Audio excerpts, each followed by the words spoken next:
Dear students, इस video में हम बात करेंगे refraction from denser to rarer medium and that is through a convex spherical refracting surface.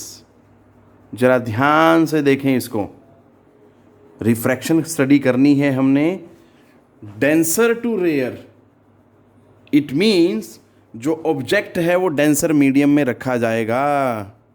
ठीक है बेटा, at a convex spherical refracting surface. और जैसा कि मैंने बताया है, जो भी रिफ्रैक्टिंग सरफेस का नाम होगा वो वाला फेस जो होगा that will be facing towards the rarer medium. Clear? अब ज़रा ध्यान से करना है इस टॉपिक को। ऑब्जेक्ट डेंसर मीडियम में है बट जो कन्वेक्स वाला फेस है that is towards the rarer medium, और बाकी सभी चीज़ें वैसी की वैसी हैं। जो डेंसर मीडियम है उसका रिफ्रैक्टिव इंडेक्स μ2 रहेगा, रेयरर मीडियम का रिफ्रैक्टिव इंडेक्स μ1 रहेगा। तो ये सारी बातें ध्यान रखनी है आपने, बट जो सबसे मेजर डिफरेंस है वो यही है जो आपने याद रखना है इस टॉपिक को करते हुए कि ऑब्जेक्ट जो है डेंसर मीडियम में रखा जाएगा और दूसरा convex spherical refracting surface that will be facing rarer medium. Clear? ये बात तो पहले ही बताई गई है। दूसरा अब एक और मैं बात यहाँ पे बताना चाहता हूँ आपको। बेटा, जो कन्वेक्स स्फेरिकल रिफ्रैक्टिंग सरफेस होता है वो दोनों तरह की इमेजेस बनाता है। रियल इमेज भी बनाएगा, वर्चुअल इमेज भी बनाएगा। तो हम यहाँ पे अभी जो इस वीडियो में केस डिस्कस करेंगे that is for real image. ज़रा ध्यान से देखिएगा, रियल इमेज का केस करना है हमने। Refraction from denser to rarer medium at a convex spherical refracting surface. तो बेटा आप देख सकते हैं यहाँ पे मेरे पास एक कन्वेक्स स्फेरिकल रिफ्रैक्टिंग सरफेस है XPY। ये किस तरफ है इसका face? That is toward rarer medium. ठीक है बेटा, और ये डेंसर मीडियम है। अब ऑब्जेक्ट को क्या हाँ रखा है मैंने बेटा? डेंसर मीडियम में। आप चेक कर सकते हैं क्योंकि रिफ्रैक्शन क्या है? Denser to rare. It means हमने ऑब्जेक्ट को कहाँ रखना है? डेंसर मीडियम में रखना है। और मैं यहाँ पे क्लियर कर दूँ, मैंने अभी बताया भी था आपको कि this is the case of real image. Clear है बेटा? ध्यान रखना है आपने। अब हम देखते हैं यहाँ से कैसे कैसे कोर्स ऑफ रे होगा। वो कहता है कि बेटा first ray straight way O से एमिट हुई और सीधा निकल गई passing through the P without any deviation. अब बात करते हैं सेकंड रे की, क्योंकि हमें इमेज बनाने के लिए एटलीस्ट 2 रेज चाहिए बेटा। आफ्टर रिफ्रैक्शन वो जिस भी पॉइंट में मिलें तो वो पॉइंट क्या होता है? इमेज पॉइंट होता है। हमने क्या किया? सेकंड रे इस पॉइंट से एमिट किया O पॉइंट से, और यहाँ जाके उसने हिट किया सेकंड रे ने, और ये पॉइंट जो है that is A point. Clear? अब ज़रा ध्यान से देखें, अगर ये स्फेरिकल रिफ्रैक्टिंग सरफेस ना होता तो ये रे स्ट्रेट वे निकल जाती। ठीक है जी? क्लियर? पर रियलिटी में क्या है यहाँ पे? There is change in the medium. और दूसरी बात ये भी ध्यान देनी है कि ये डेंसर मीडियम से आ रही है और ये इधर क्या? रेयरर मीडियम है। तो हमें पता होता है when ever a ray of light moves from denser to rare medium तो it always bends away from the normal. तो पहले तो नॉर्मल बनाएं भाई। ठीक है? इट मीन्स ये पाथ तो नहीं होगा, ये किधर बेंड करेगी? That will be bending away from the normal. पर पहले हम नॉर्मल बनाएं तो C को इससे ज्वाइन करेंगे बेटा। देखो ज़रा क्या बनेगा। नॉर्मल बनाते हैं पहले। तो नॉर्मल बनाया बेटा, ये देखो। ठीक है बेटा, डॉटेड लाइन जो है दैट इज़ अ नॉर्मल। अब denser to rare away from normal, तो it will be bending like this.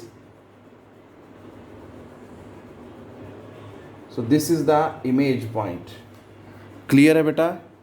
आप देख सकते हैं क्लियरली कि ये I जो है इमेज है, क्योंकि अगर मैं ये मान लूँ कि ये मीडियम चेंज ना होता तो ये रे स्ट्रेट वे निकल जाती। ठीक है बेटा? तो अपने पाथ से वो away from the normal bend कर गई। क्लियर है?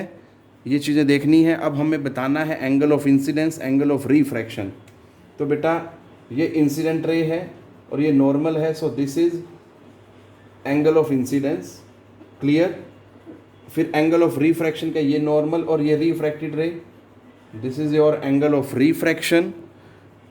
अब यहाँ पे ए पॉइंट से हमें एक नॉर्मल प्लॉट करना है ए एम टू द ओ आई।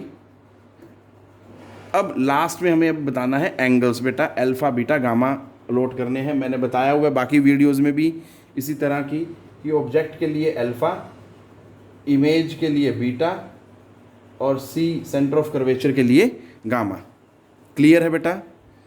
अब आपको ट्राइंगल्स आइडेंटिफाई करनी है जिसमें आप वो प्रॉपर्टी लगा सकें कि exterior angle is equal to sum of interior opposite angles in case of a triangle बेटा।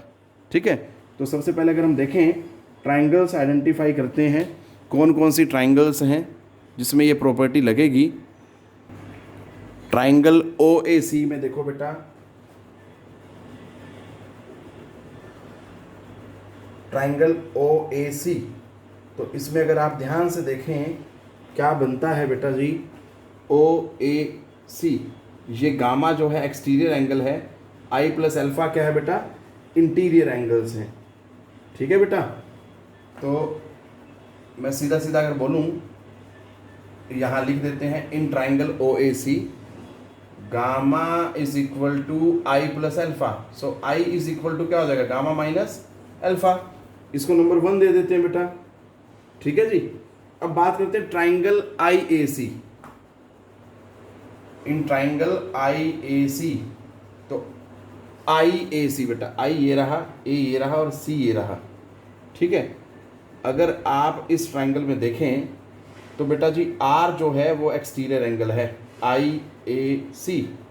ठीक है, सी ये वाला नॉर्मल वाली लाइन जो है स्ट्रेट लाइन, तो आर जो एक्सटीरियर एंगल है that is equal to gamma plus beta. ठीक है बेटा जी, सीधा सीधा ये तो वैल्यू आ रही है गामा प्लस बीटा, इसको नंबर 2 दे देते हैं। अब हम ए पॉइंट पे स्नेल्स लॉ लगाते हैं, तो क्या होगा, स्नेल्स लॉ लगाएंगे तो साइन म्यू साइन आई, जरा ध्यान से देखें बेटा, sine I by sine R is equal to, जरा थोड़ा सा ध्यान देना बेटा, देखो यहाँ पे ये आई एंगल ऑफ इंसिडेंस ये रहा, इसके अपोजिट मीडियम ये रहा, रेयर मीडियम है अभी ये। ठीक है, क्यों ऐसा है, क्योंकि हम डेंसर टू रेयर रिफ्रैक्शन पढ़ रहे हैं, तो इसके अपोजिट मीडियम का रिफ्रैक्टिव इंडेक्स क्या है, दैट इज μ1। तो बेटा यहाँ लिखा जाएगा μ1 और आर के अपोजिट मीडियम का रिफ्रैक्टिव इंडेक्स क्या है, दैट इज μ2। अब हमें पता है क्योंकि ये जो एंगल्स है वो बहुत स्मॉल हैं आई और आर, तो उस सिचुएशन में sine I is equal to I हो जाता है और साइन आर जो होता है that is equal to simply R. तो इस बात को ध्यान रखेंगे, तो I by R is equal to μ1 by μ2। Clear है बेटा? अब क्रॉस मल्टीप्लाई करेंगे, यहाँ पे क्या आता है क्रॉस मल्टीप्लाई करने पे, μ2 आई इज इक्वल टू μ1 आर, इसको नंबर दे देते हैं 3।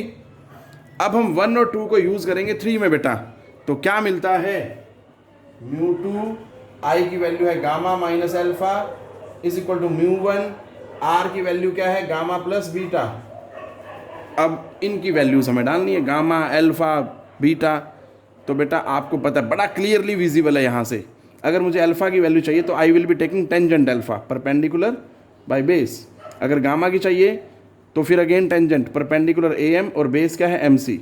इन द सेम वे बीटा के लिए परपेंडिकुलर ए एम और बेस क्या है एम आई। बेटा सबकी वैल्यूज़ डालते हैं और देखते हैं क्या होता है। μ2 इंटू गामा, गामा की वैल्यू है A M by M C minus alpha, alpha की वैल्यू है A M by M O is equal to μ1 into gamma plus beta. Gamma की value again A M by M C plus beta, beta क्या है A M by M I. बेटा अब इस पूरी equation में अगर हम देखें, ए एम लेफ्ट साइड से भी कॉमन आएगा, राइट से भी कॉमन आएगा, और बेटा जैसा कि आप देख पा रहे हैं एम पॉइंट जो है that is very close to P, तो I will be replacing M with P.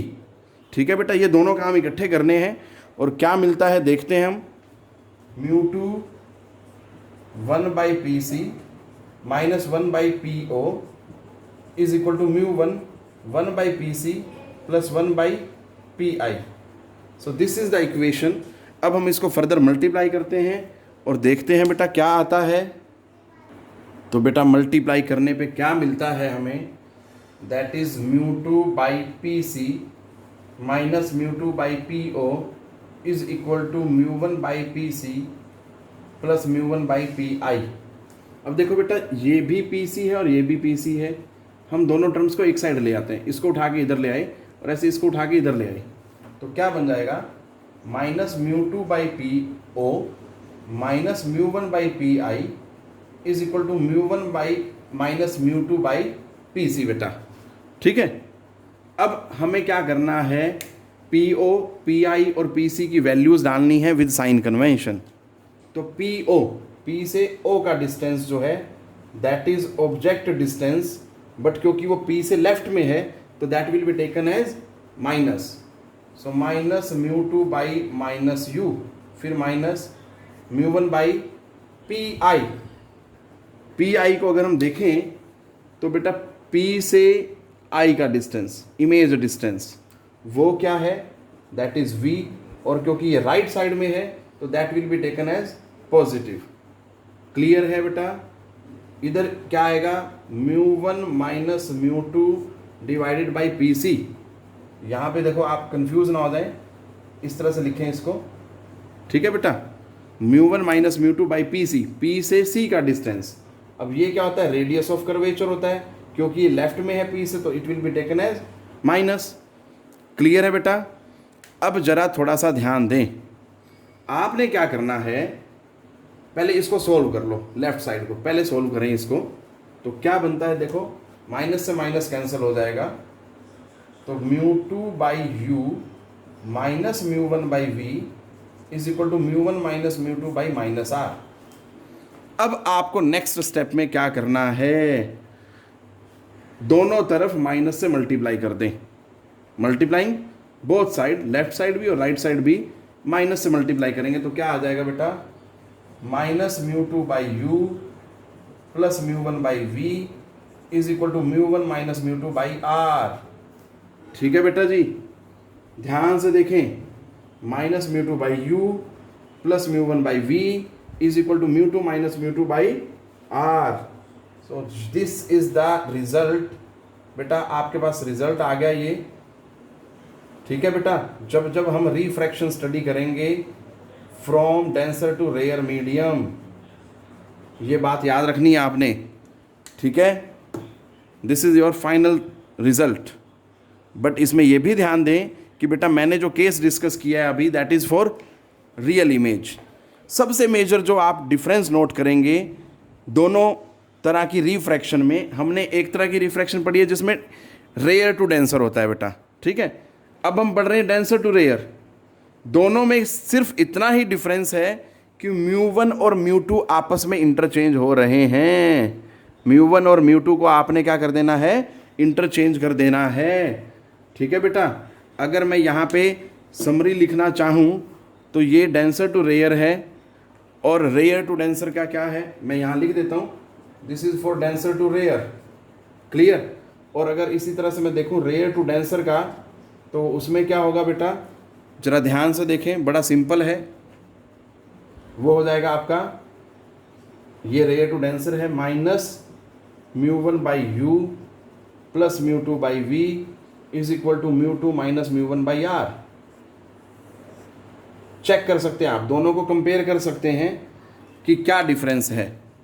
देखो ये पहले पढ़ा था हमने रेयर टू डेंसर, इसमें μ1 था, यहाँ क्या आ गया μ2, यहाँ μ2 था, यहाँ क्या आ गया μ1, यहाँ क्या था μ2 माइनस μ1 बाई आर था, यहाँ क्या आ रहा है μ1 minus μ2 by R. So this is the basic difference जो आपको याद रखना है। आप इस तरह से भी याद रख सकते हैं कि कोई एक केस आपको ढंग से आता हो, ठीक है, चाहे वो रेयर से डेंसर हो चाहे वो डेंसर टू रेयर हो, then you will be easily able to do by yourself. ठीक है बेटा, पढ़ते रहें, ध्यान रखें, take care of your self.